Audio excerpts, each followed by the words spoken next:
J'aimerais ce matin, pour emboîter le pas au pasteur Nina, vous parler de 5 résolutions pour réussir votre année. Chaque année, nous prenons des résolutions. Chaque fin d'année, nous faisons des bilans. L'homme est très souvent animé de très bonne volonté, mais vous savez, cela ne dépend pas de celui qui court, ni de celui qui fait quoi que ce soit, mais cela dépend de l'Éternel qui fait grâce. Et le pasteur Nina nous a dit dimanche dernier que la grâce vient avec des bonnes dispositions de cœur. Lorsque Dieu relâche sa grâce sur nous, Dieu nous donne aussi des bonnes dispositions de cœur. Et je crois que ceux-là qui ont des bonnes dispositions de cœur mangeront les meilleures productions cette année 2015. Et lorsqu'on a des bonnes dispositions de cœur, ça veut dire que Dieu nous donne aussi la capacité d'accomplir sa volonté et de pouvoir tenir à nos engagements. Et fort est de constater que chaque année, nous prenons des engagements, des résolutions, mais que malheureusement, en fin d'année, lorsque nous faisons le bilan, même pas le tiers de ces résolutions ont été respectées ou tenues. Alors que la Bible déclare dans Job, chapitre 22, au verset 28, qu'à tes résolutions répondra le succès. C'est pour cela qu'en ce début d'année, j'aimerais vraiment nous encourager à prendre des résolutions. Mais pas des résolutions qui vont rester dans des oubliettes, comme les années précédentes, mais des résolutions qui vont nous conduire au succès. Des résolutions qui vont faire briller la lumière de Christ, la gloire de Dieu sur nos sentiers. Je veux vous inviter ce matin à lire avec moi un texte que j'ai tiré de l'évangile de Luc au chapitre 5. Nous lirons à partir du verset 1. Luc, chapitre 5, du verset 1 au verset 11.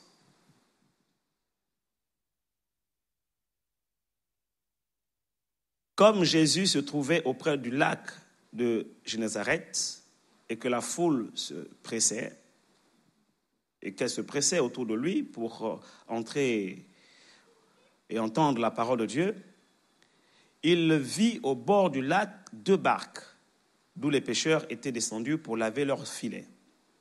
Il monta dans l'une de ces barques, qui était à Simon, à Pierre, et il le pria de s'éloigner un peu de terre.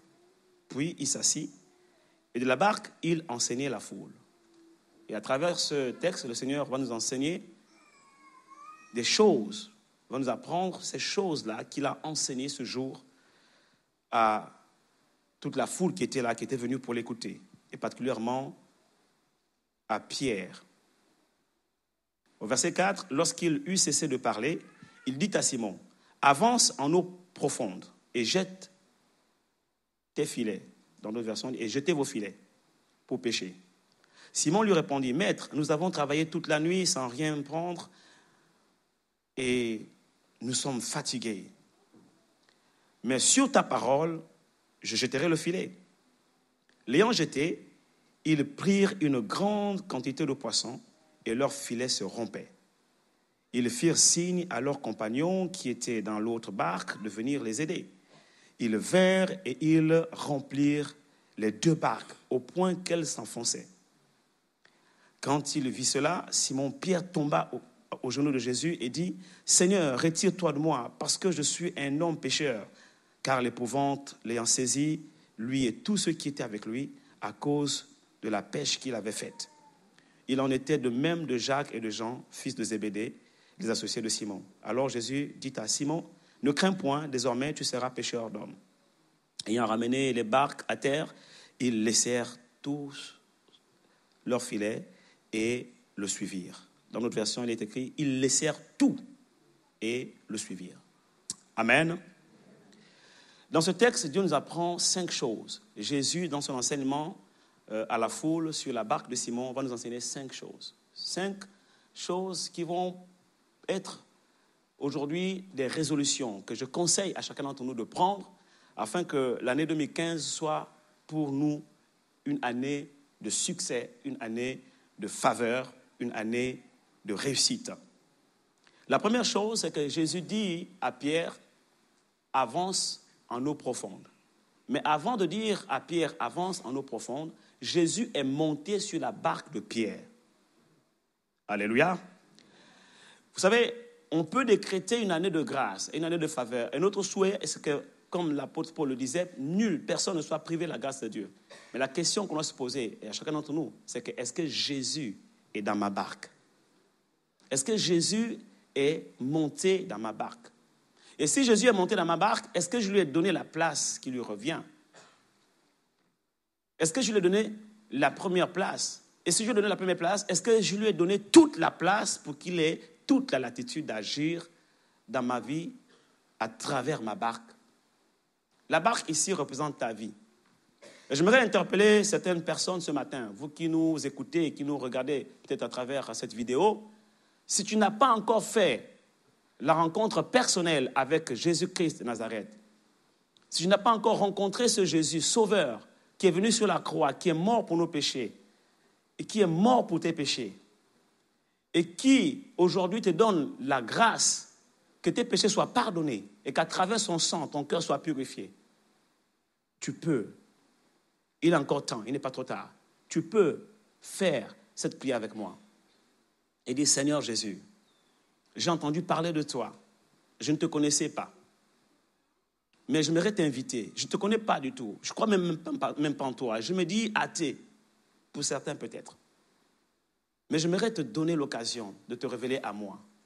Je t'ouvre la porte de mon cœur, viens dans mon cœur, monte dans ma barque, prends la place qui te revient, prends la première place, et pas que la première place, prends toute la place dans ma vie. Et fais de moi l'homme que tu veux que je sois sur cette terre. Fais de moi un enfant de Dieu. Pardonne mes péchés. Oublie mon passé. Oublie tous les péchés que j'ai commis parce que je ne savais pas ce que je faisais. Viens dans mon cœur. Viens dans ma barque. Amen.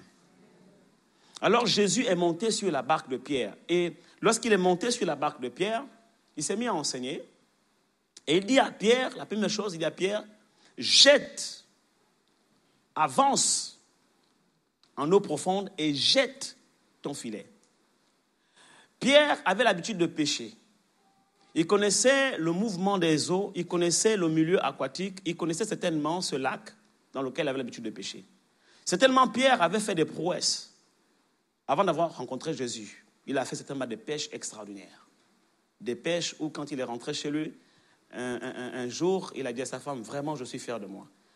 Et je suis au moins content d'avoir appris à pêcher. Je ne sais pas dans quelle école d'ingénieur de pêche Pierre a été, mais certainement, il avait des qualités, des compétences, il avait une maîtrise du domaine de la pêche. Et certainement, ce n'était pas le moindre des pêcheurs de l'époque. C'était un expert.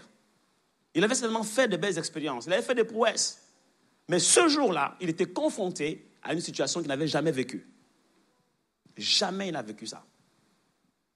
Et c'est ce qui arrive à plusieurs d'entre nous.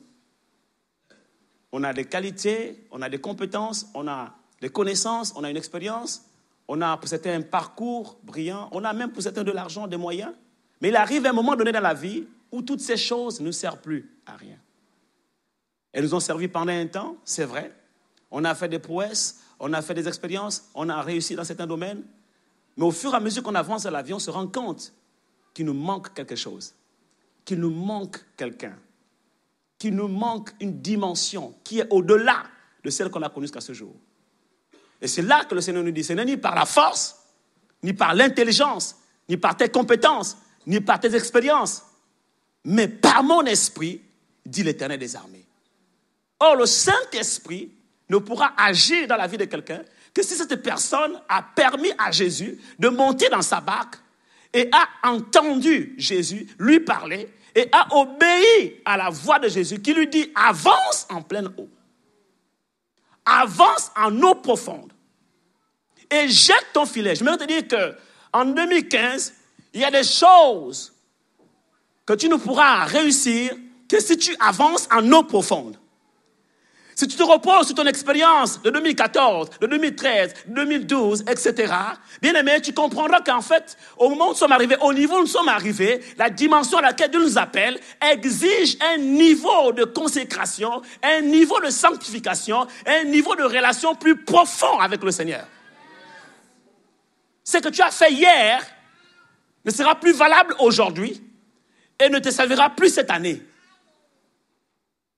Parce qu'avec Dieu, nous allons en eau profonde. Et en cette année 2015, Dieu veut nous amener en eau profonde. Dieu veut t'amener en eau profonde. Tu dois comprendre que Dieu t'attend en eau profonde. La dimension dans laquelle tu es aujourd'hui, c'est bien, mais Dieu te veut encore au-delà. Tu dois rechercher plus Dieu. Tu dois être plus assoiffé de Dieu. Tu dois être plus assoiffé de la présence de Dieu. Tu dois avoir plus faim de Dieu et plus faim de sa parole. Tu dois être, insatisfait de la dimension dans laquelle tu es aujourd'hui. Jésus te dit aujourd'hui, si tu veux vraiment réussir cette année 2015, tu dois aller en eau profonde. Je ne dois pas être satisfait de la dimension dans laquelle je suis aujourd'hui. Je ne dois pas me reposer ou dormir sur mes lauriers. Je ne dois pas me reposer sur mes acquis. La vie chrétienne n'est pas un acquis. La Bible déclare que c'est celui qui persévérera jusqu'à la fin qui sera sauvé. Même quand tu penses avoir acquis une certaine qualité, un certain trait de caractère ou encore une certaine qualité morale. Par exemple, à l'époque, tu étais très colérique et depuis un temps, tu as traversé des épreuves dans lesquelles tu as appris beaucoup de choses et par lesquelles Dieu t'a travaillé. Il a travaillé ton caractère et tu es devenu quelqu'un de docile. Tu as appris quelque chose. Tu as appris à développer le fruit de l'esprit qu'on appelle la patience, la tempérance. Gloire à Dieu. Mais sache que la tempérance, la douceur que tu as acquise là, en 2014, n'est pas un acquis en 2015.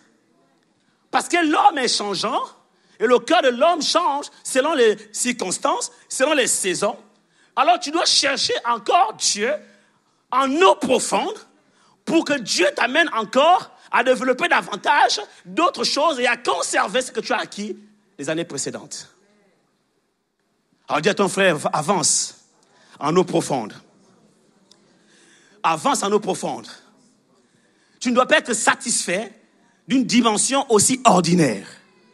Je ne suis pas satisfait de la dimension à laquelle je suis aujourd'hui.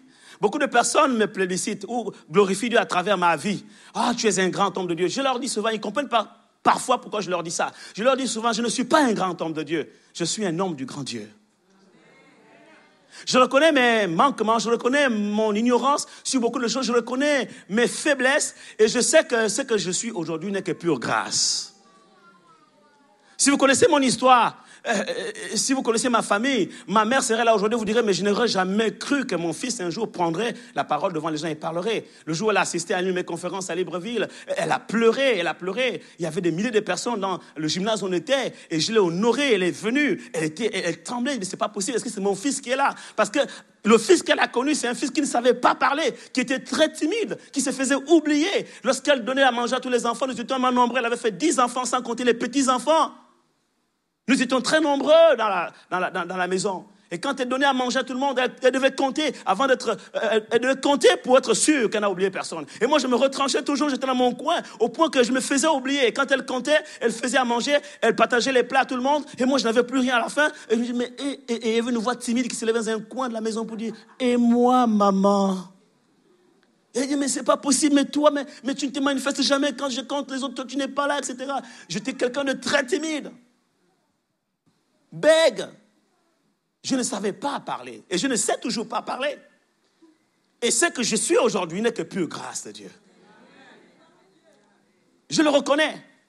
Et c'est pour cela que je cherche davantage cette grâce de Dieu. Alléluia. Oh, dis à ton frère, tu dois grandir en grâce. La Bible déclare que Jésus-Christ croissait en stature, en sagesse et en grâce. Et je prie qu'en 2015, tu croisses en grâce.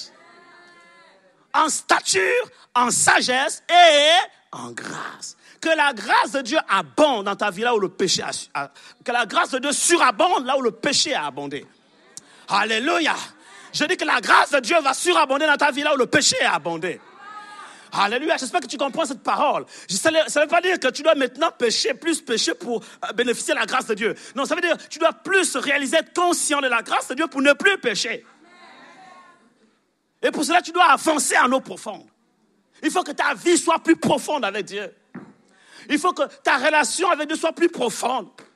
Il faut que tu sois un homme plus profond, une femme plus profonde. Il faut dépasser la dimension de légèreté, la dimension de tout le monde, la dimension du train-train quotidien. Tu dois arrêter d'être un chrétien normal, un chrétien commun des mortels. Tu dois être un chrétien différent. La Bible déclare que dans ce temps de la fin, Dieu fera la différence et les gens verront la différence entre ceux qui servent Dieu et qui ne servent pas Dieu. Il y aura chrétiens et chrétiens. On dit à ton frère, avance en eau profonde. Et si tu es profond, et que je suis profond, je saurai que tu es profond, parce qu'une profondeur appelle une autre profondeur. Beaucoup de personnes veulent que les responsables, les pasteurs leur donnent des responsabilités dans l'église. Mais je disais à quelqu'un hier, tu sais, je t'apprécie beaucoup, tu es un fils, tu as beaucoup de qualités, il y a une onction sur ta vie, tu as des dons, etc. Gloire à Dieu. Mais tu dois savoir une chose, même si on ne voit pas tout ce que tu fais dans ton quartier, durant la semaine, quand tu es en face d'un homme spirituel, il y a des choses qui se ressentent. Parce qu'il y a quelque chose que tu dégages, que ceux qui sont spirituels perçoivent. Et je le dis à chacun d'entre vous ici, aux collaborateurs, tous qui servent dans un quelconque département, comité ou dans quelconque structure, équipe, quel que soit ce que vous faites, ne pensez jamais que vous trompez quelqu'un. Vous pouvez penser que vous me trompez, mais vous ne trompez pas Dieu. Et autre chose, vous ne trompez pas l'Esprit de Dieu en moi. Il y a des choses qu'on ressent. Il y a des choses qu'on ressent lorsque quelqu'un parle. Quand je parle, vous pouvez ressentir si j'ai réellement préparé ce message ou pas. Vous pouvez ressentir si j'ai pris le temps de prier avant de venir prêcher ou pas. Vous pouvez ressentir si ce message vient d'en haut ou pas. Il y a des choses que vous ressentez, n'est-ce pas? Parce que vous êtes des hommes spirituels. Quand vous vous tenez ici devant les chants, faites attention. Quand vous venez ici pour chanter, il y a des choses qui se ressentent. Et la profondeur se ressent. La profondeur se perçoit. Alléluia. Parce qu'une profondeur appelle une autre profondeur. Alors ne croyez pas que vous allez mentir à quelqu'un ici. On peut ne pas voir tout ce que vous faites dans le quartier. Mais il y a des choses qui se ressentent. Et c'est en fonction de ce que nous pouvons ressentir dans l'esprit et percevoir dans l'esprit que nous pouvons qualifier des gens ou ne pas les qualifier. Ou que les gens eux-mêmes se qualifient ou se disqualifient. Quelqu'un me comprend ici? Donc le tout n'est pas de dire j'ai un appel dans le chant, j'ai un don pour chanter ou pour jouer les instruments. Pourquoi on ne me fait pas chanter? Pourquoi est-ce qu'on ne me fait pas jouer? Pourquoi il y a trop de protocoles, de complications? Frère, une profondeur appelle une autre profondeur. Lorsqu'il s'agissait de choisir 7 diacres, la Bible déclare qu'il y avait des critères bien précis. Il dit, choisissez parmi vous 7 personnes de qui l'on rende un bon témoignage, qui soient pleins d'Esprit Saint et de foi. Et c'est le peuple qui devait choisir, bien-aimé. Ce ne sont pas les pasteurs d'abord. Le peuple devait choisir. Pourquoi? Parce que Dieu considérait que le peuple était constitué d'hommes et de femmes spirituels. Alors il devait pouvoir distinguer parmi ceux du peuple ceux qui étaient d'un bon témoignage et pleins d'Esprit Saint et de foi. Maintenant, parmi toutes les personnes qui avaient un bon témoignage et qui étaient pleins d'Esprit Saint et de foi, il fallait en choisir 7. Imaginez l'église de l'époque, la première église primitive était composée d'au moins 3000 personnes, sans compter les disciples que le Seigneur ajoutait chaque jour à ceux qui étaient sauvés. Donc c'était plus de 3000 personnes. Et dans les 3000 personnes, imaginez qu'il y ait 2000 personnes de qui l'on rende un bon témoignage, plein d'Esprit Saint et de foi. Et parmi ces 2000 personnes, il fallait en choisir 7 seulement. Et la question que je me pose, sur quelle base, sur quels critères, le peuple allait-il choisir ces 7 personnes? Puisque tous sont d'un bon témoignage, ils sont pleins d'Esprit Saint et de foi. Je vais redire. Si un jour, ma sœur ici, comment je t'appelle encore? Tatiana était malade. Et qu'Étienne, alors qu'il est en train de prier dans sa chambre, dans sa relation avec le Seigneur, parce qu'il est allé en eau profonde dans sa relation avec Dieu, Dieu lui a parlé personnellement de Tatiana. Il a dit que Tatiana est malade. Le pasteur n'est pas au courant, tout le monde n'est pas au courant. Mais Étienne, dans sa relation profonde avec Dieu, reçoit la pensée de prier pour Tatiana et d'aller visiter Tatiana. Alors il ira, il va voir la sœur Tatiana, il va prier avec la sœur Tatiana. Et soudain, la sœur Tatiana, elle est guérie. Et elle reçoit une parole de réconfort, une parole de consolation, une parole de foi. Et un autre jour, le frère Étienne, il va rendre visite à Papa Paul. Il va aider Papa Paul à faire les travaux, parce que Papa Paul était en train de monter un meuble, et il avait un peu de difficulté, il avait besoin d'aide. Il est arrivé au bon moment, conduit par l'Esprit. Papa Paul a apprécié ces moments-là. Un autre jour, il est allé voir la sœur Raïssa. Et la sœur Raïssa, tu sais, le Seigneur me dit de te dire ceci. C'était exactement ce qu'elle attendait. Un jour, il a rencontré Papa Mutombo à l'église. Il a dit à Papa Mutombo, ah vraiment, j'ai pensé à toi cette nuit. Voilà, tiens, 100 € pour toi. Papa Mutombo, ah vraiment l'enfant là. C'est vraiment ce que j'avais demandé à Dieu. Il lui a fait un don. Vous pouvez être sûr que le jour où Dieu dit, choisissez parmi vous 7 hommes de qui leur rende un bon témoignage, qui soient pleins d'Esprit Saint et de foi. Ah, Raïssa, Tatiana, tout le monde dira Étienne, Étienne. Quelqu'un me comprend ici? Oh, acclame Jésus, alléluia. Pourquoi? Parce qu'Étienne est sorti du lot. Étienne s'est démarqué. Étienne s'est distingué de la foule. Étienne est allé en eau profonde. Il est allé à l'écart. Voyez-vous, Jésus avait au moins 3 cercles. 3 cercles de chrétiens. Il y avait les chrétiens de la grande foule. Donc ça, c'est tout le monde qui le suivait. Qui le suivait pour certains parce qu'ils avaient besoin de guérison, pour d'autres parce qu'ils avaient besoin de délivrance, d'autres encore parce qu'ils avaient faim, ils voulaient manger. Et puis il y avait le cercle des 12. Et même avant le cercle de 12, il y avait le cercle de 70. Après le cercle de 12, les 12 disciples qui étaient tout le temps avec lui quand toute la foule s'était retirée. Et à qui il expliquait les secrets, les choses que d'autres personnes ne pouvaient pas entendre. Il leur disait, à vous, il vous a été réservé de connaître ces choses. Et je parle en parabole pour que ceux qui ont des oreilles pour entendre ne comprennent rien. Mais à vous, il vous a été réservé de comprendre les mystères du royaume. Il leur révélait ça en secret, dans sa relation personnelle avec eux. Et puis il y avait un 3e cercle. C'est le cercle des 3. Alléluia. Le cercle des 3. Je dirais même un 4e cercle parce qu'il y a le cercle de 70. Le cercle de 3, c'était qui? C'était Pierre, Jacques et Jean. Donc, quand Jésus ne voulait pas être avec les 12, il se retirait avec Pierre, Jacques et Jean. Dis à ton frère, il y a profondeur et profondeur. Alléluia. Profondeur et profondeur. Et il y a même un 5e cercle. C'est le cercle de 1. Quand il n'y avait pas les 3, Jésus restait seul, face à face avec 1. C'est qui? Jean. Jean. Pourquoi? Parce que de tous les disciples, de tous les apôtres, Jean était celui qui aimait le plus Jésus. Quand tout le monde s'agitait dans les œuvres, dans les activités, dans l'activisme, Jean passait son temps à côté de Jésus. Et la Bible déclare que c'était le disciple que Jésus aimait le plus. Mais en fait, c'était le disciple qui avait le plus expérimenté l'amour de Jésus.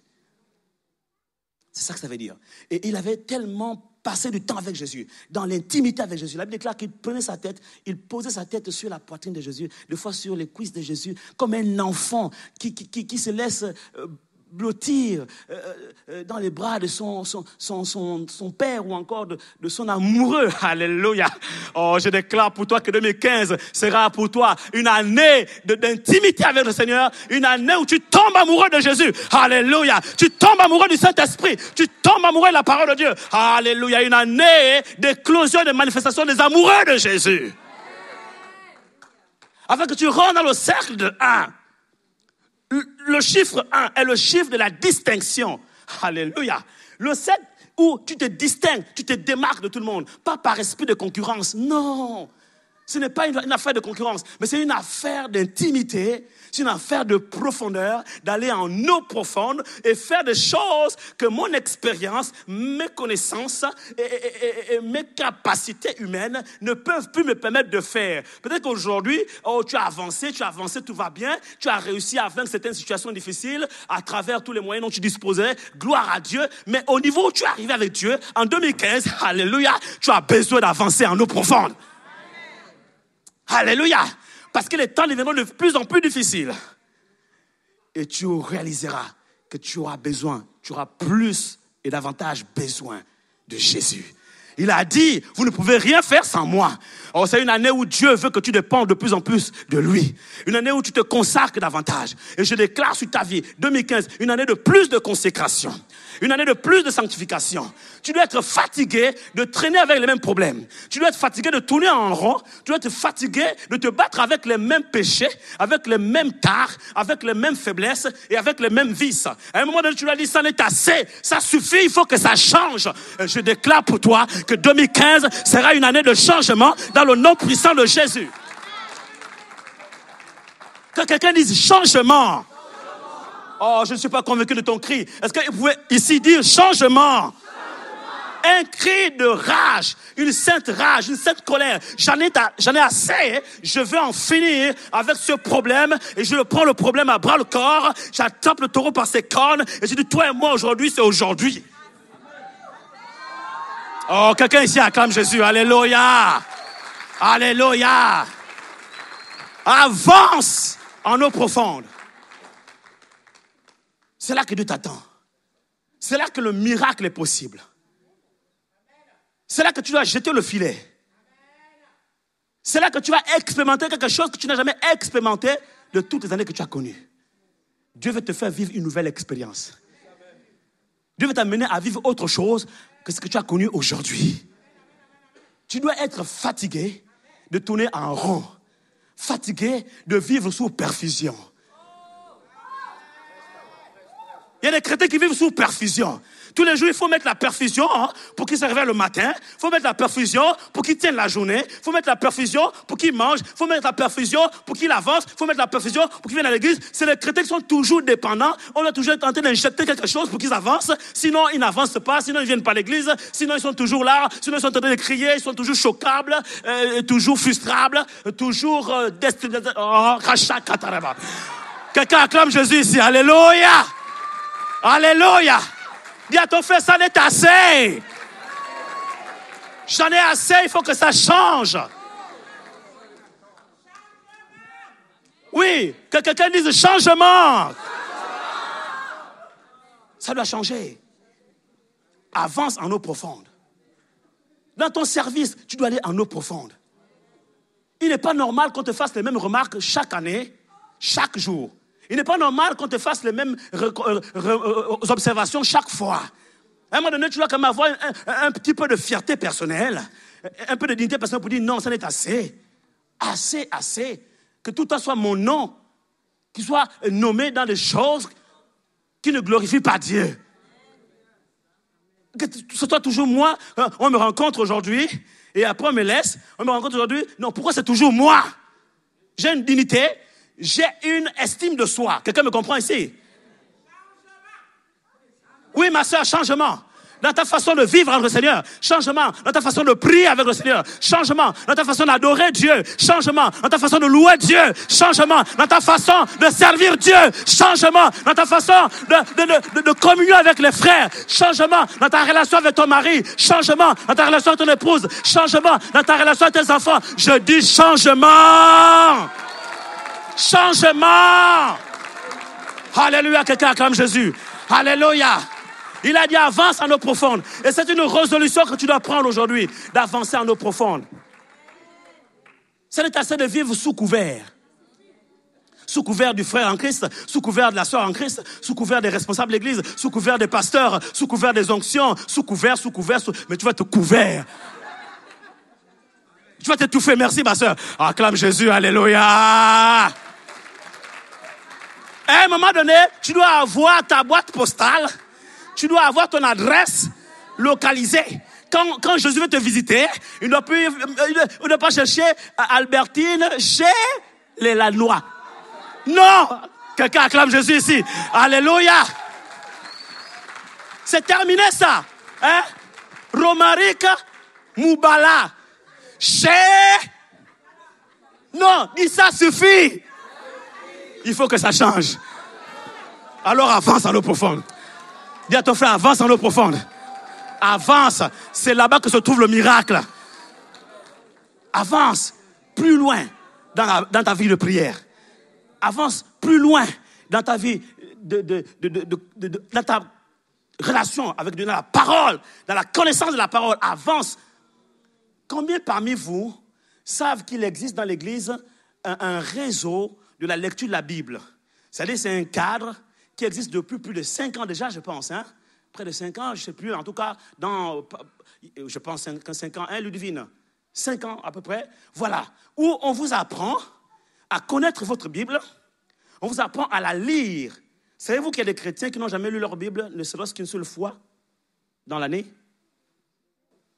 Qui n'ont jamais lu leur Bible en entier, ne serait-ce qu'une seule fois. Alors, on vous apprend à lire la Bible. On vous apprend à comprendre les rudiments de la parole de Dieu. Voyez-vous, quand on prêche ici, par exemple, on prêche à une foule nombreuse. Il n'est pas évident de donner à manger à tout le monde et de prendre beaucoup de temps pour expliquer certaines choses. Donc, vous devez avoir des prérequis. Dites prérequis. On encourage la sœur. Alléluia. Alléluia. C'est-à-dire que vous devez avoir un background, hein, un arrière-plan qui vous permet de comprendre ce que les pasteurs expliquent ici, parce qu'il y a des versets qu'ils vont citer, qui vont peut-être paraphraser, ou bien qui vont simplement citer sans citer la référence parce qu'ils vont vite. Mais si vous n'êtes pas préparé, si vous n'êtes pas équipé, vous n'allez pas pouvoir suivre certains messages, vous n'allez pas comprendre tout. Et pendant ces réunions d'études bibliques, on vous apprend à méditer la parole de Dieu, à comprendre les rudiments de la parole de Dieu, à comprendre les contextes. Parce que je peux prendre un verset hors contexte pour en faire un prétexte. Un bon prétexte. Parce que la parole de Dieu, vous savez, la parole de Dieu, elle est tranchante, plus tranchante qu'il ne peut qu'encore à double tranchant. Le même verset peut parler de plusieurs manières, dans plusieurs situations. Hein, par exemple, le verset de Pierre, là, que je suis en train de prendre, là, de Luc, là. Okay, je peux faire un autre message avec une autre révélation. Mais c'est important de comprendre d'abord le contexte de base, avant de pouvoir nager dans la diversité de révélations que les serviteurs de Dieu, les apôtres, les prophètes, les pasteurs peuvent venir libérer lors des conférences ou bien des cultes de messages dimanche. Vous comprenez cela? Parce que assis à la parole, vous pouvez mieux accepter et mieux comprendre ce qui vient de Dieu et rejeter ce qui ne vient pas de Dieu. Parce que le dimanche, pendant que je suis en train de prêcher, mais tu n'as pas le droit de me dire, pasteur, arrête-toi, je n'ai pas compris, reviens. On doit avancer. Alléluia. On est pris par le temps. Quelqu'un me comprend ici? Ce n'est pas une réunion d'études bibliques. C'est une réunion, c'est un culte, c'est une réunion, c'est une assemblée publique, c'est solennel. Et vous devez comprendre que ces moments-là sont très importants. Vous devez normalement, toute l'Église, être inscrit au réseau de la lecture de la Bible. Il sera présenté tout à l'heure, pendant les annonces, et vous devez voir la sœur Ludivine Laguerre, Madame Laguerre, si elle peut se lever. Okay. Et j'aimerais vraiment être sûr. Lève-toi encore bien qu'on te voit, ma sœur. Okay. Voilà. Alléluia, c'est elle qui s'occupe de ça avec son époux, M. Laguerre, pour vous permettre vraiment d'aller en eau profonde dans la lecture et la méditation de la parole de Dieu. C'est la vie du disciple. Sinon, vous ne pouvez pas aller plus loin avec Dieu. Vous devez normalement tous être inscrits. Tous.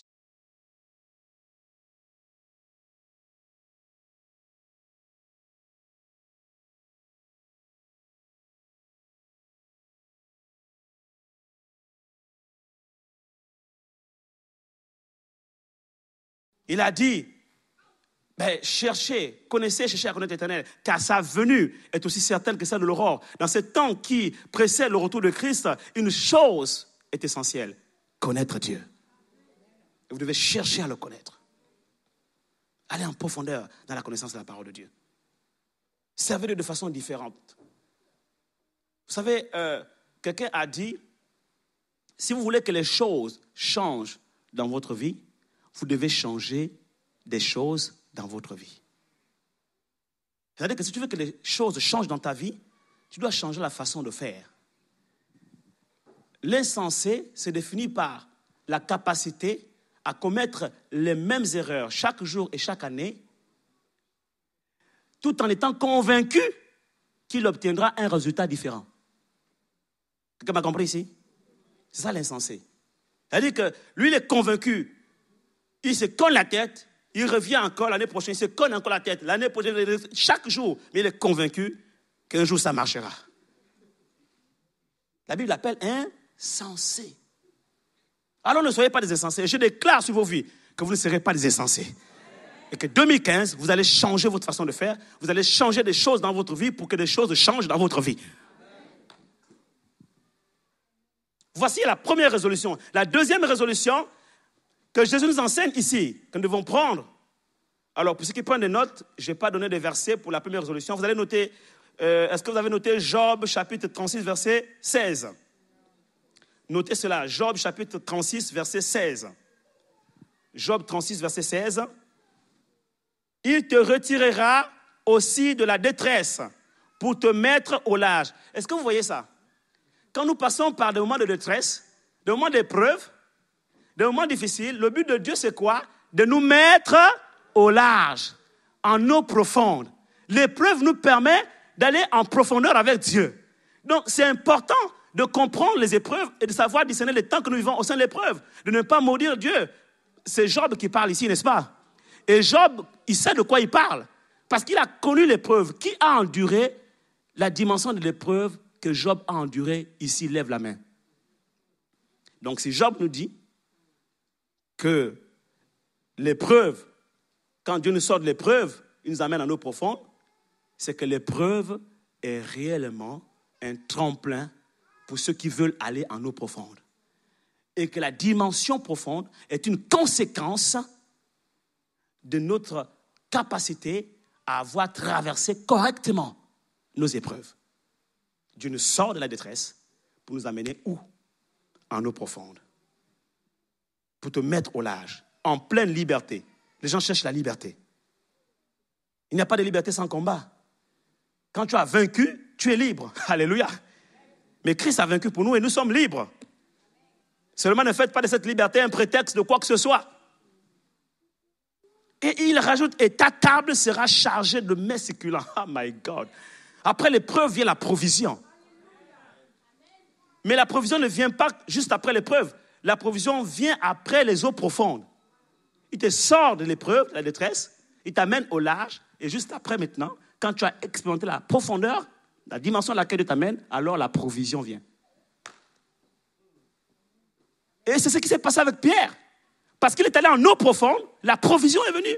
La pêche miraculeuse, le miracle s'est produit. 2015, une année de profondeur. Alléluia. Psaume chapitre 116, verset 5. Psaume, 118, verset 5. Psaume 118, verset 5. Du sein de la détresse, j'ai invoqué l'Éternel. L'Éternel m'a exaucé.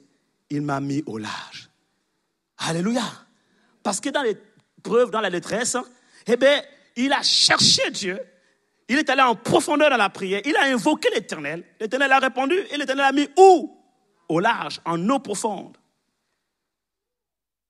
Psaume chapitre 119, verset 45. Je marcherai au large, car je recherche tes ordonnances. Voyez-vous, la dimension de profondeur est pour ceux qui recherchent les ordonnances de l'Éternel. Quand tu connais les ordonnances de l'Éternel, tu avances en eau profonde. Tu vas plus loin. Ah, frère, que je prie pour toi que 2015 soit une année où tu recherches et tu affectionnes les ordonnances de l'Éternel. Où tu ne te plains pas en disant que, dans cette église, il y a un peu trop de commandements, il y a un peu trop d'exigences, il y a un peu trop de protocoles, il y a un peu trop de ceci, de cela. Vraiment, je crois que je vais un peu chercher une église là où il y a beaucoup d'amour, où on tolère tout, parce que pour toi, l'amour, c'est tout tolérer, où on accepte tout. Non. Non, frère. La Bible déclare, ceux qui marchent au large cherchent les ordonnances de l'Éternel. Si tu veux aller loin, reste là où tu es, car tu es au bon endroit et en face de la bonne personne et tu écoutes la bonne parole qui te permettra d'aller où? Quelqu'un ici acclame le Seigneur. Alléluia. Alléluia. Oh God, glory to your name. Résolution numéro 2. Dans ce passage, nous voyons que Pierre va raisonner. Il va dire, mais Seigneur, j'ai péché toute la nuit, je suis fatigué. Bien-aimé, pour aller au large, en profondeur, tu as besoin de faire tomber tes raisonnements. Et je le disais encore tout à l'heure, il y a beaucoup de raisonnements qui s'élèvent contre la connaissance de Christ dans nos vies. Et la Bible nous le dit, hein, nous pouvons le lire dans 2 Corinthiens chapitre 10, à partir du verset 5.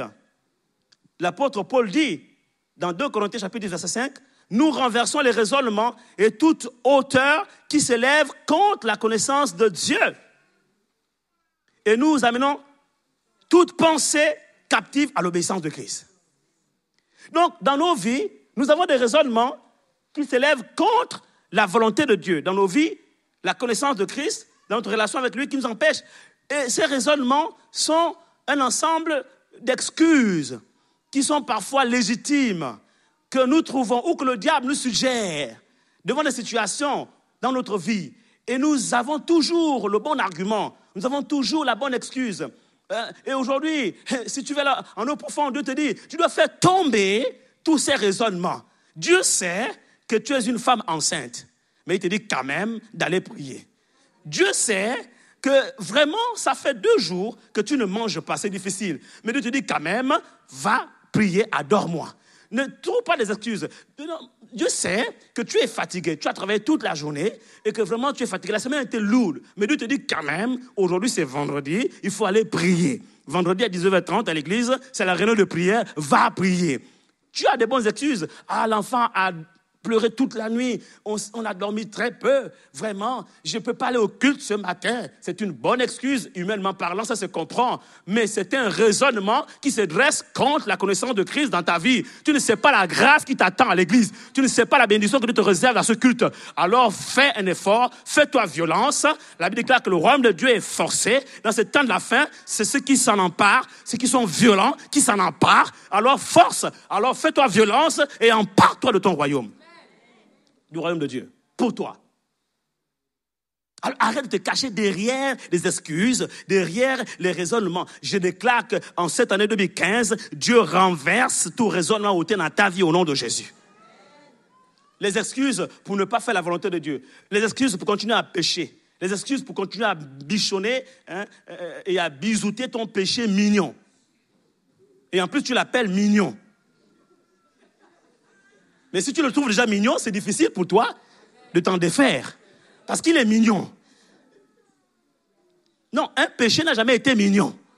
Le péché est mauvais, par nature. Les raisonnements, je ne sais pas, d'ordre culturel, traditionnel, chacun de nous a ses préoccupations, c'est vrai, a ses programmes, a ses exigences familiales, relationnelles. Ok, on sait tout ça, les occupations professionnelles, on sait tout ça. Mais Dieu nous dit cette année, nous allons au large. Et il a dit, c'est une année où nous allons concrétiser la vision d'extension. Donc, il va nous demander plus qu'avant. Parce qu'il va falloir construire une maison à l'Éternel qui va nous demander plus de temps, plus d'énergie, plus de moyens, plus d'argent, etc. Donc Dieu demande et nous appelle, nous interpelle à aller à un niveau d'exigence plus élevé si nous voulons atteindre la vision qu'il nous a communiquée. Je vois certains responsables, je n'indexe personne. Et des fois je souris, ma femme et moi. Je dis, mais s'ils étaient comme nous à l'époque, quand on a eu notre fils Jorah, mais quand on a commencé l'église avec l'apôtre André, on était partout avec lui. Partout avec lui. Je me souviens, ma première voiture nous a lâchés en pleine route. On était avec lui à l'intérieur. On allait visiter les brebis. C'était une Rover. Je l'aimais tellement. Elle m'a lâché là. J'étais en pleine mission. Et une autre voiture m'a lâché. On était avec nos 2 enfants. À Montpellier, on était en pleine mission encore. dans l'eau. L'eau montait comme ça. On dit, Seigneur, on va faire comment? L'inondation. On est venu sortir comme ça avec... On portait comme ça. Bon, pas nous les enfants. Nous on s'est débrouillés. Quelqu'un me comprend ici? Avec les enfants. Parce qu'on a dit, moi et ma maison, nous servirons l'Éternel. Et je vois des jeunes serviteurs, des leaders aujourd'hui.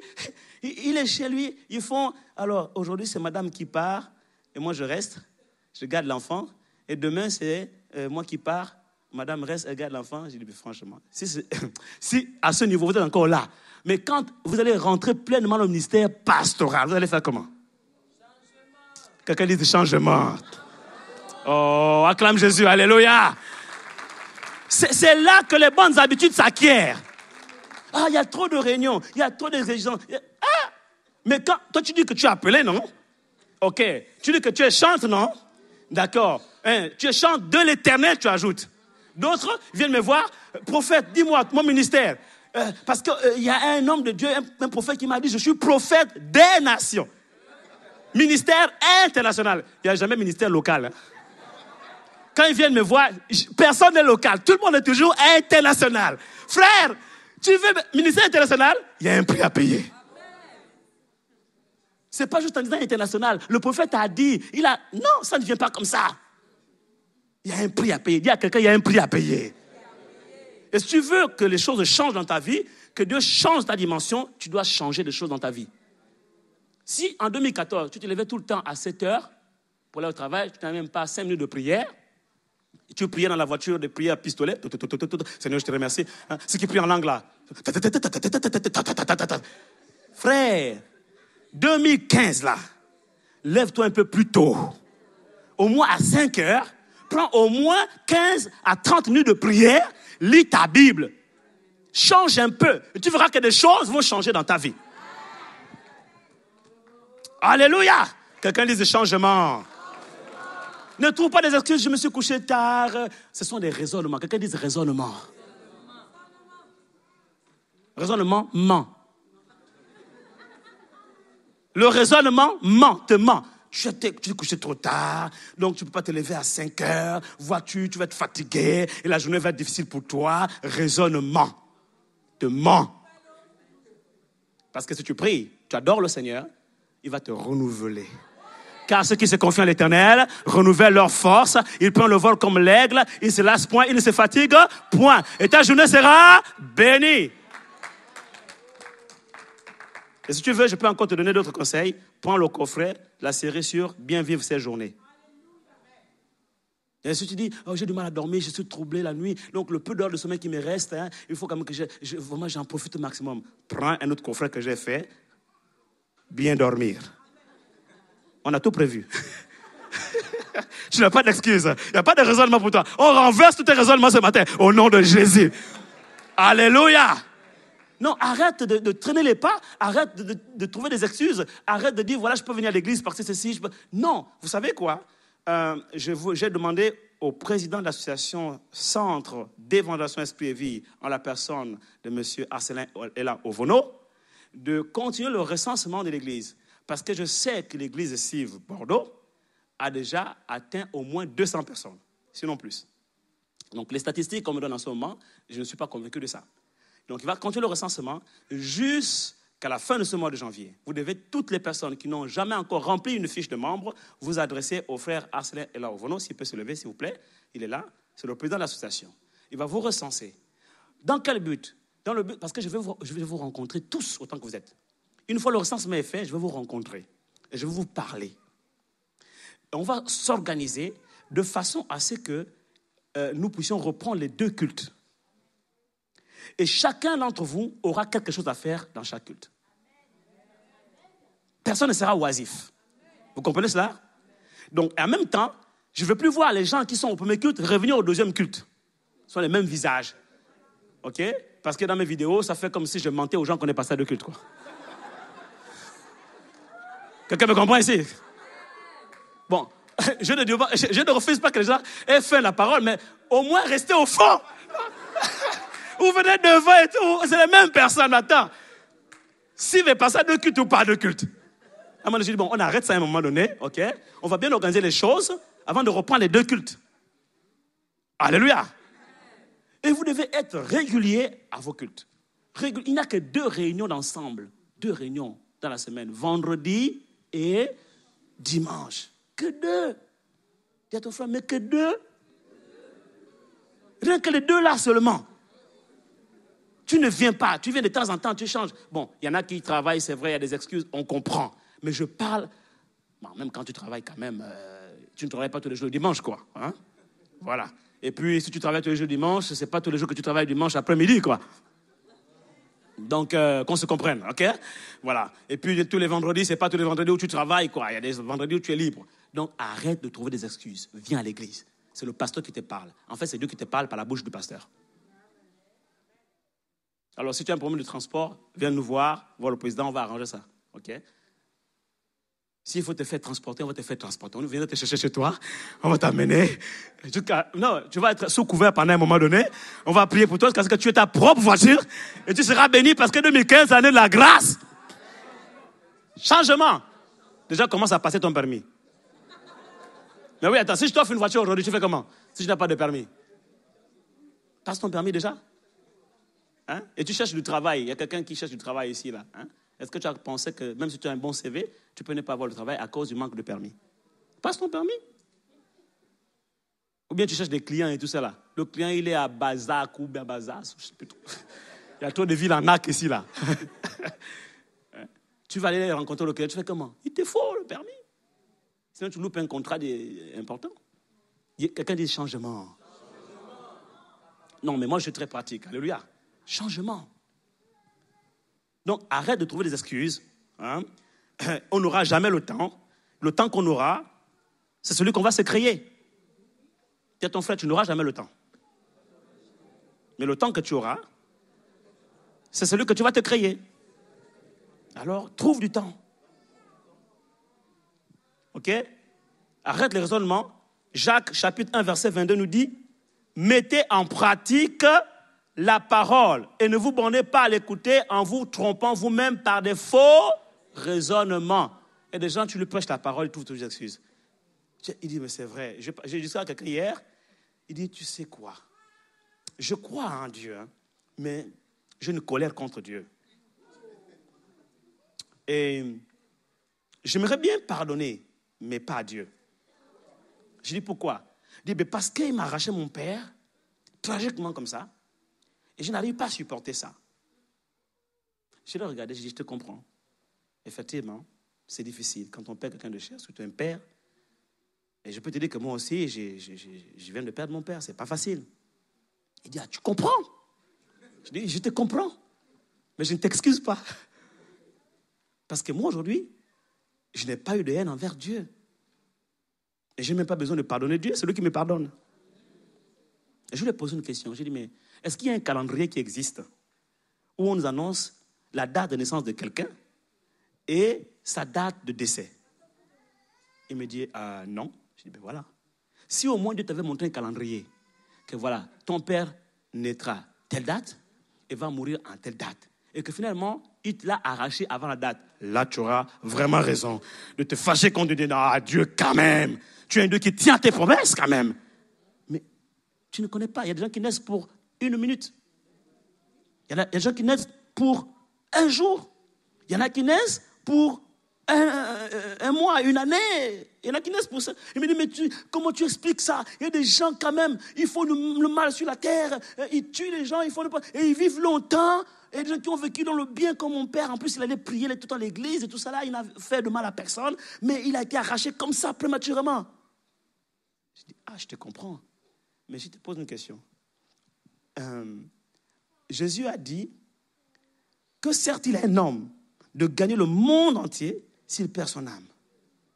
Tu préfères vivre longtemps sur la terre et souffrir dans l'éternité, ou bien vivre moins de temps sur la terre et gagner l'éternité? Il dit, oui, je n'avais pas vu ça comme ça, c'est vrai. Je dis, ben voilà, ton père, il a gagné l'éternité. Il a accompli son temps sur la terre et c'est fini. C'est toujours dur pour nous, même quand une personne meurt à 100 ans. Ce n'est jamais le temps. Ce n'est jamais le temps. Donc, arrêtez de trouver des excuses, des raisonnements. Non. Libérez vos esprits, libérez vos cœurs, ouvrez vos cœurs à l'Éternel et avancez en eau profonde. Quelqu'un acclame Jésus ici. Alléluia! Pratiquez la parole. Ne raisonnez pas avec la parole. Soyez flexibles. Obéissez à la parole. Troisième résolution, agir selon la parole de Dieu. Il dit, après avoir raisonné, Pierre a compris que non, là, je pense qu'il ne faut pas trop raisonner parce que je crois que lui, c'est quelqu'un de particulier. Lui, il n'est pas comme les autres. Lui, s'il me dit de jeter le filet en eau profonde, c'est qu'il a de bonnes raisons de le dire. Alors, qu'est-ce qu'il fait? Il dit à Jésus, mais sur ta parole, je jeterai le filet. Tu dois avoir une parole de Dieu. Quelle est la parole que tu as reçue de la part de Dieu pour cette année 2015, pour ta vie?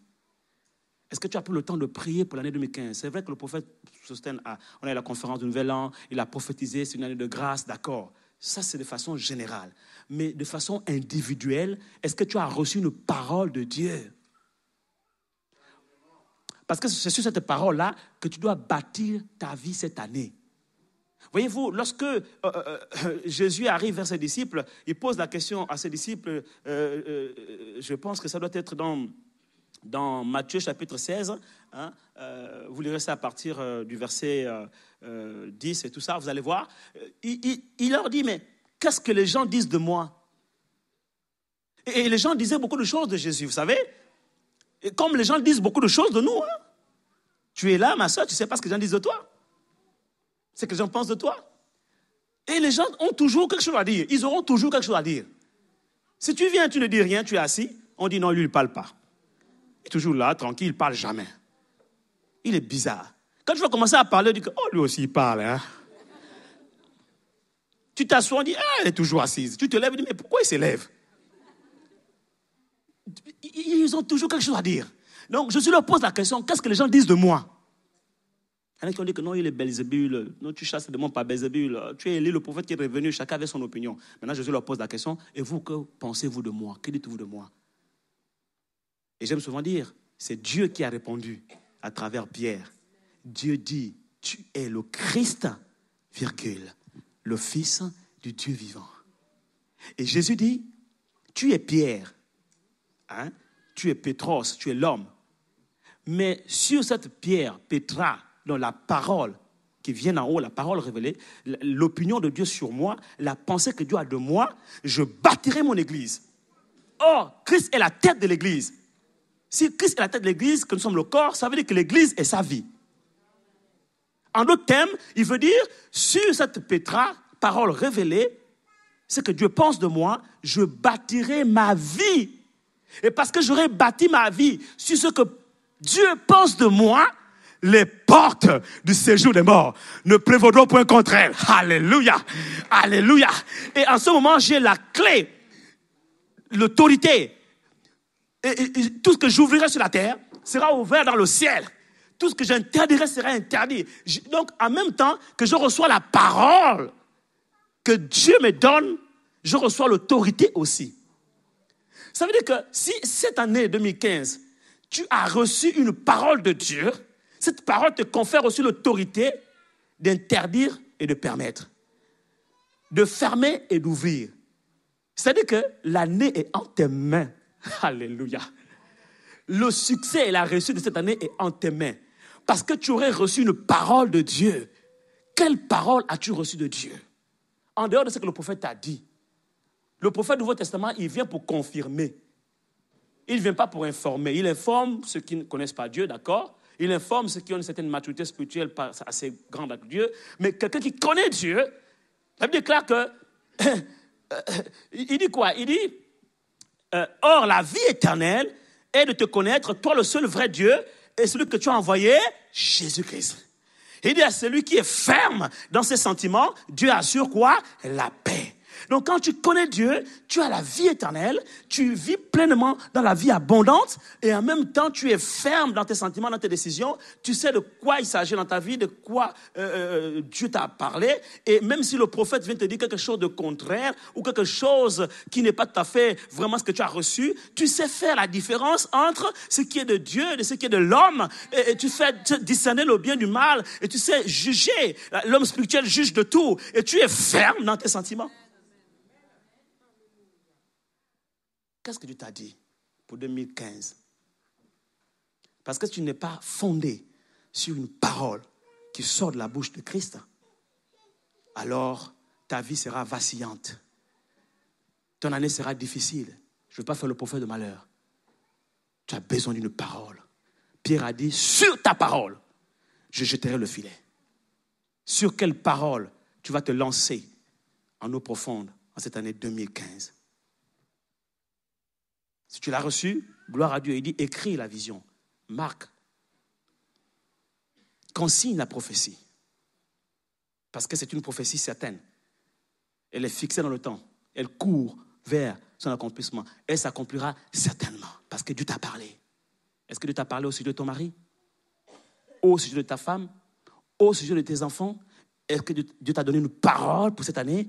Au sujet de ta carrière professionnelle? Est-ce que tu as consulté l'Éternel? Est-ce que tu l'as invoqué? Est-ce que tu as cherché sa face? Est-ce qu'il t'a parlé au sujet de tes études? Est-ce qu'il t'a parlé au sujet du projet que tu as en ce moment? Est-ce qu'il t'a parlé au sujet de tes affaires? Quelle parole as-tu reçue de Dieu? Il a dit, mes brebis entendent ma voix. Ils ne suivent pas des étrangers. Ils reconnaissent ma voix et me suivent.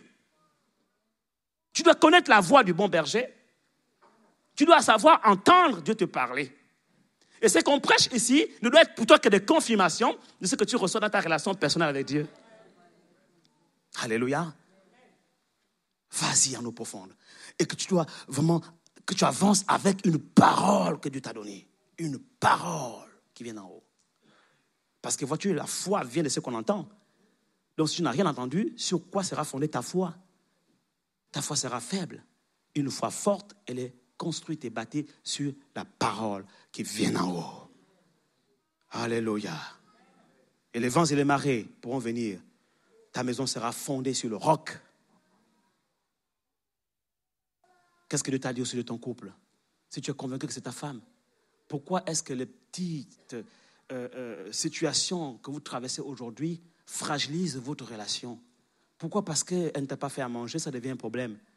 Pourquoi? Si tu es convaincu que c'est ta femme, mais c'est ton mari, mais pourquoi? Parce que telle chose arrive, maintenant vous ne vous parlez plus de la maison. Pourquoi?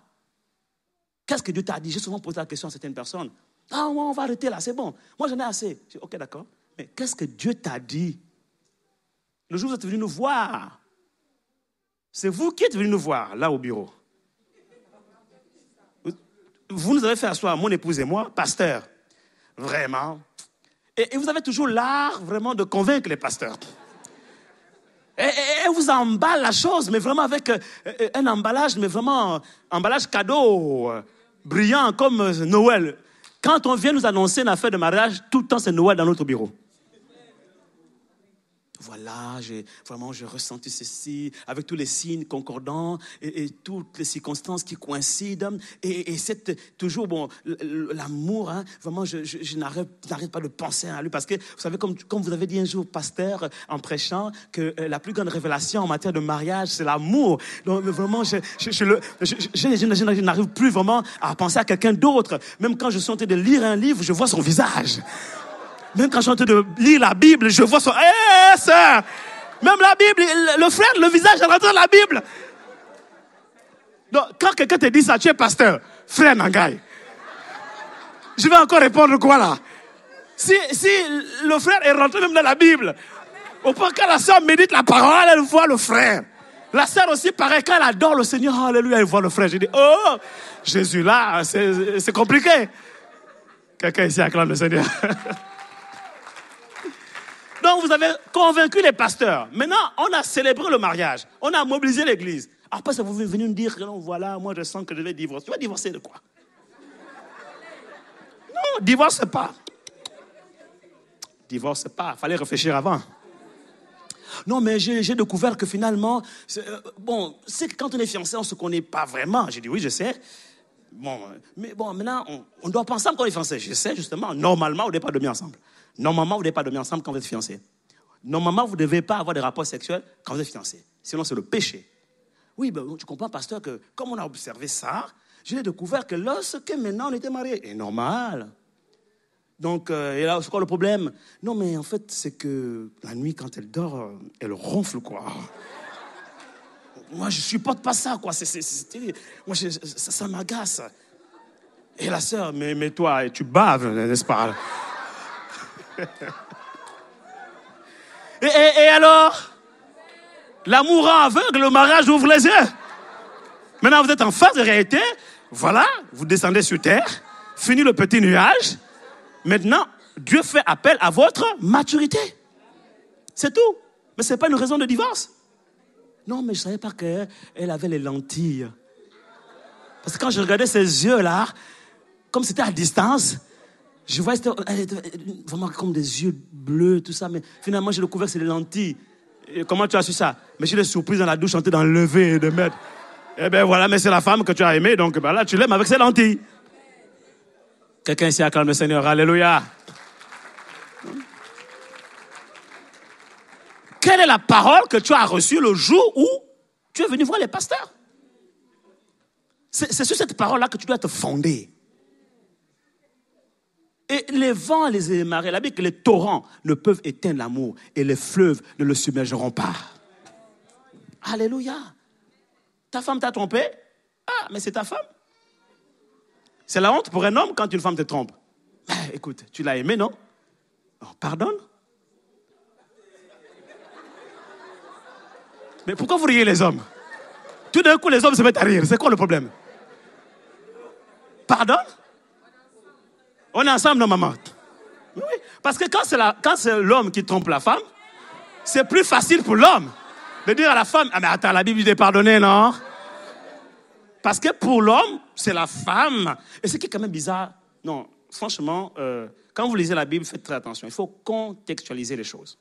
Dis non, voilà, il est écrit que on ne doit pas divorcer sauf par motif d'infidélité de la femme. Parce que la loi disait que lorsque la femme était trouvée en adultère, ok. Mais qu'en est-il de l'homme? Dieu fait-il des exceptions? Quand c'est la femme, on doit la lapider, et l'homme a le droit de divorcer. Et quand c'est l'homme, non, c'est l'homme, quoi. Non. Parce que quand on vient au Nouveau Testament, l'apôtre Paul dit quoi? Il n'y a plus ni homme, ni femme, ni juif, ni grec. Frère, toi et moi, on est dans le même... Voilà. Acclame le Seigneur, alléluia. Donc... Et c'est important que les femmes disent ça aux hommes. Toi et moi, on est pareil aujourd'hui. Hein? Tu es homme, je suis femme, il n'y a plus de distinction. Donc le verset là s'adresse à nous tous. Voilà. Donc mon frère, réfléchis souvent avant de prendre les décisions. Mais souvent, il faut savoir que quand tu as pris une décision sur la base de la parole de Dieu, que Dieu t'a parlé, quel que soit ce qui arrive, reste sur cette parole-là. Bon, souffre. C'est normal, ça fait honte, c'est difficile. Endure la souffrance, endure l'épreuve. C'est une épreuve comme toute autre. Ça va passer. Dis à ton frère, ça va passer. OK? Maintenant, c'est vrai que c'est important que pendant cette épreuve, l'un et l'autre apprennent des erreurs qu'ils ont commises et que ça ne se reproduise plus tard. Voilà. Et Jésus a dit, va, ne pêche plus, de peur que quelque chose de pire ne t'arrive. 4e résolution, après avoir fait la pêche miraculeuse, quand il a lancé le filet sur la base de la parole de Dieu, il a fait une pêche miraculeuse au point qu'il ne pouvait plus tirer. Hein. Il a rempli une barque et ce n'était pas suffisant. Il a dû faire appel aux autres avec leur barque. Donc, oui, quand tu es béni, mon frère, tu veux que Dieu te bénisse, non?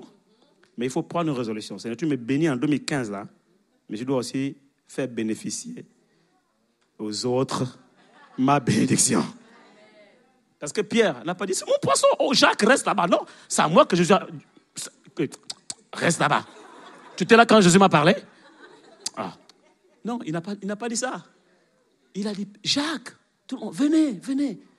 Et ensemble, ils ont ramassé le poisson. Ensemble, ils ont partagé la bénédiction.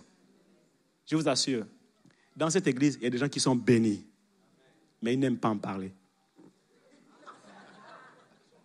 Ils n'aiment pas en parler. Ils n'aiment pas témoigner, parce que si je témoigne, on va savoir que là, j'ai reçu une bénédiction, mais grave. Donc, mieux vaut me taire. Et des fois, quand il vient témoigner, vous sentez, dans sa façon de témoigner, c'est très métaphorique. C'est trop voilé, quoi. Non, vraiment, je rends grâce à Dieu. Alléluia, amen. Vraiment, ça a été une année formidable. Alléluia, amen.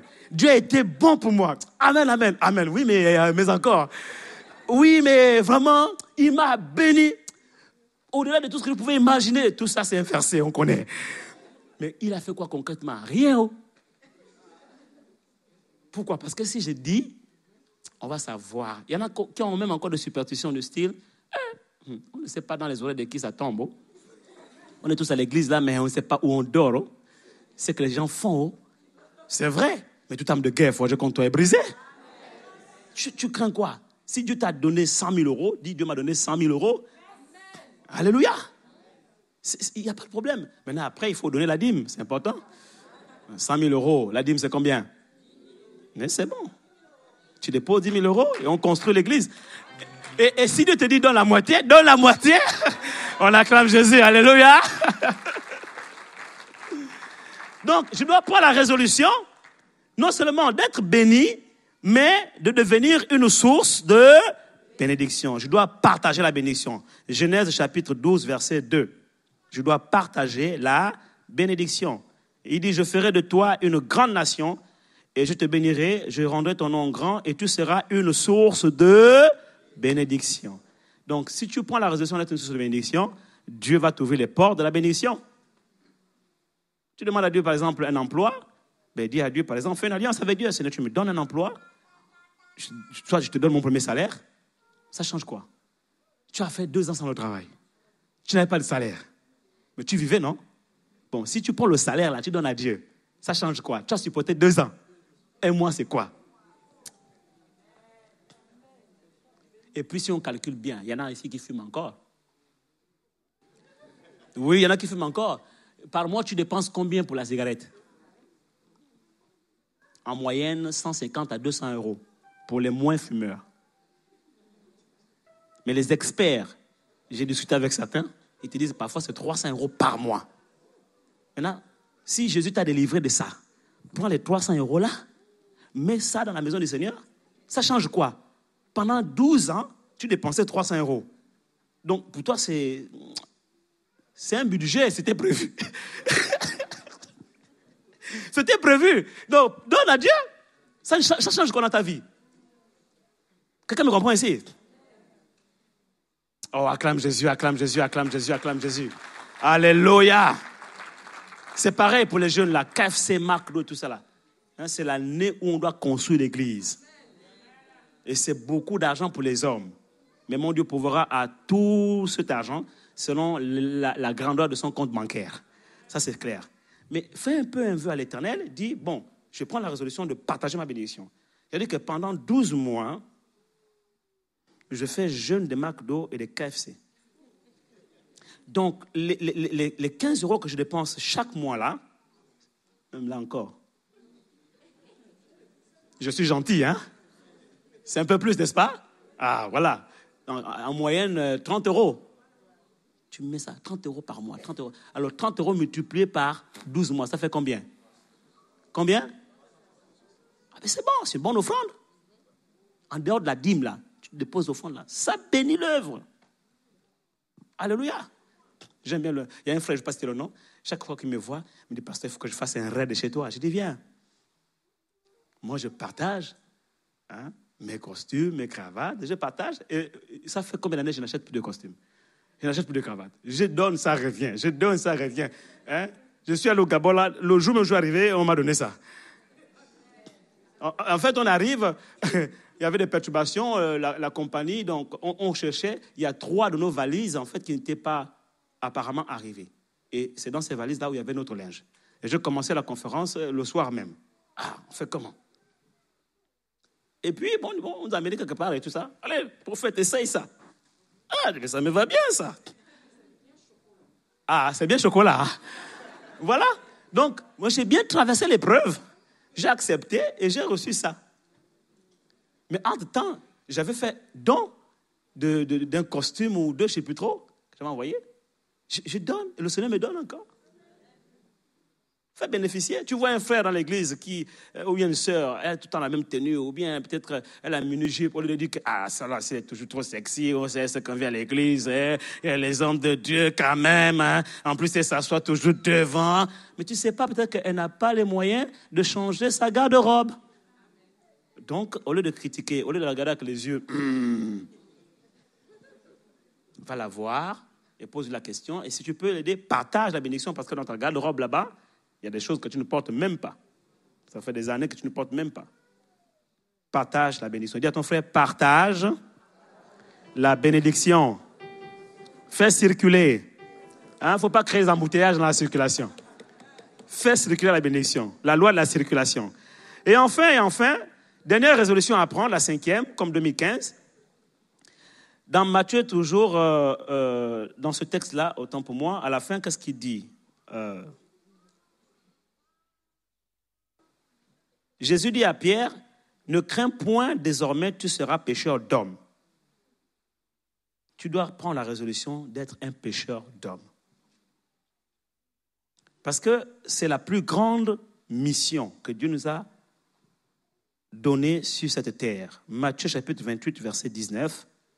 Il dit, allez, faites de toutes les nations des disciples, les baptisant au nom du Père, du Fils et du Saint-Esprit. Voici la plus grande mission. Il a dit, cette bonne nouvelle de l'évangile sera prêchée dans le monde entier pour servir de témoignage. Ensuite viendra la fin. Donc les temps de la fin sont marqués, ils doivent être marqués par un temps, une dynamique d'évangélisation engagée par l'Église. L'Église doit être engagée dans une dynamique d'évangélisation. Nous devons prêcher l'Évangile. Prêcher à toute occasion, favorable ou non. Parce que la venue de Christ est liée aussi à notre mission sur la terre. Et nos bénédictions également sont liées à notre mission sur la terre. Nous devons vraiment prêcher l'évangile. Vous savez, on ne doit pas louper une occasion. Regardez, quand on dit aux gens, il y a une réunion miracle-guérison, c'est une occasion d'évangélisation, n'est-ce pas mon frère? Mais pourquoi vous n'invitez pas les gens? Si vous avez honte, par exemple, de faire l'évangélisation là-bas, mais invitez au moins quelqu'un, il y a quelqu'un qui arrive de loin pour parler. Il va parler pour vous. On vous demande juste d'inviter les gens. Nous devons prêcher l'évangile plus que jamais auparavant. N'est-ce pas? Vous aussi, priez pour le salut des âmes et évangélisez, n'ayez pas peur. Ce n'est pas difficile d'évangéliser, hein? C'est témoigner de Christ. Okay? J'étais malade, Dieu m'a guéri. Voilà. J'avais tel problème, il m'a secouru. Voilà. Vous dites votre témoignage, okay, à quelqu'un, ça prend 2 minutes et vous l'invitez à un moment de prière à l'église. C'est tout. N'ayez pas honte. Il a dit, celui qui a honte de moi devant les hommes, j'aurai honte de lui aussi devant mon Père. 2015. Une année de résolution. 5 résolutions pour réussir son année. 5 résolutions pour vivre une année pleine de faveur. Que Dieu vous bénisse. Abondamment. Alléluia. Levons-nous, on va prier. Merci Seigneur pour ta grâce. Merci pour ta faveur. Thank you Lord. Alléluia. Merci Jésus pour ta présence. Ton peuple a été nourri ce matin. Et je crois que ces 5 résolutions-là vont s'ajouter à d'autres résolutions que chacun d'entre nous, personnellement dans notre relation avec le Seigneur, avons déjà prises ou allons prendre à l'issue de ce message. Mais le but, c'est que tu nous veux au large, tu nous veux en eau profonde, tu nous veux dans une dimension plus grande. Tu nous veux plus loin que là où nous sommes. Dans notre relation avec toi, comme dans notre service dans l'église, dans notre façon de te servir. Tu nous veux plus loin, Seigneur. Plus d'exigence, plus de consécration, plus d'intimité, plus de sanctification, plus de crainte de l'Éternel, plus d'ardeur, plus de zèle, plus de détermination, de motivation, plus de passion pour Dieu et les choses de Dieu. Plus de soucis de qualité, de soucis de choses bien faites pour la gloire de Dieu. Merci Seigneur pour ta grâce qui nous accorde les bonnes dispositions de cœur pour aller vers cette vision en cette année 2015. Et nous sommes convaincus que chacun d'entre nous atteindra ce but. Merci Seigneur.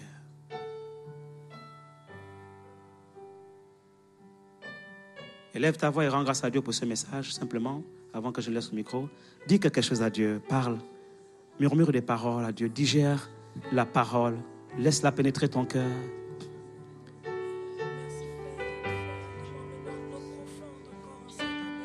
Alléluia.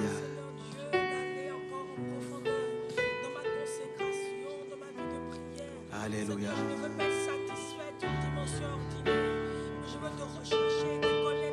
Oui, Seigneur. Verse ton huile dans les cœurs, restaure les âmes, renouvelle la fermie, encourage, motive, booste, propulse les gens dans une dimension plus grande, plus excellente de ta connaissance, de l'intimité dans leur relation avec toi, Seigneur. Et dans leur façon de te servir.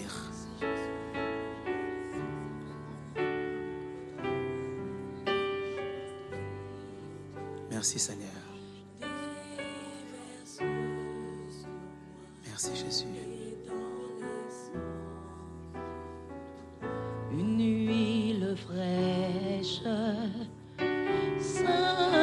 Saint-Esprit de Oui, Dieu, Seigneur, déverse. déverse sur moi. Alléluia. Et dans l'assemblée, une huile fraîche, Saint-Esprit pour cette nouvelle année, une huile fraîche sur chaque tête, sur chaque personne dans cette assemblée. Une huile fraîche, une nouvelle onction pour une nouvelle dimension dans la relation avec toi, pour de nouvelles expériences avec toi. Que ceux qui sont refroidis dans leur amour pour le Seigneur se souviennent de là où ils sont tombés et qu'ils reprennent leur premier amour pour le Seigneur. Qu'ils aiment Dieu encore de façon plus forte et plus grande, plus passionnée. Déverse sur moi. Merci, et dans Seigneur. l'assemblée, une huile fraîche. Nous gardons une main levée vers le ciel, une autre main sur le cœur. Et je vais demander au pasteur Nina de venir prier pour la fin de ce message. Gardez une main levée vers le ciel comme un signe d'adoration, de connexion avec le Père. Mais l'autre main sur le cœur comme un signe d'acceptation de la parole, mais également un signe de cœur à cœur avec Dieu. Merci Seigneur.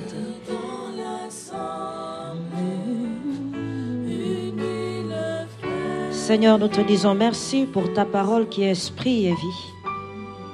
Merci pour la vie que tu communiques à nos âmes ce matin. Seigneur, nous te bénissons parce que c'est toi qui viens par la puissance des Écritures renverser dans nos pensées tout raisonnement hautain qui se dresse contre la connaissance de Christ. Seigneur, nous te rendons grâce pour cette semaine. Nous te rendons grâce, Père éternel, pour ces résolutions et pour d'autres encore que tu nous as montrées. Seigneur, nous prions afin que tu nous donnes d'être fermes dans ces résolutions. Saint-Esprit, que tu donnes à chacun de marcher avec une feuille de route, de marcher, Père éternel, en prenant garde aux vœux qu'il a pris ce matin, qu'il a fait dans ta présence. Seigneur, tu dis que c'est comme être insensé de prendre un vœu à la légère. Seigneur, ce matin, nous prions qu'il n'en soit pas ainsi pour chacun. Que ta parole, Père, tu nous la donnes de la méditer chaque jour de cette semaine afin de nous souvenir, Seigneur, de ce que tu nous dis ce matin, Saint-Esprit. Que ta faveur soit libérée sur chacun dans le nom de Jésus. Amen. Amen. Amen. Oui, on acclame la parole de Dieu. On acclame la parole de Dieu. Alléluia.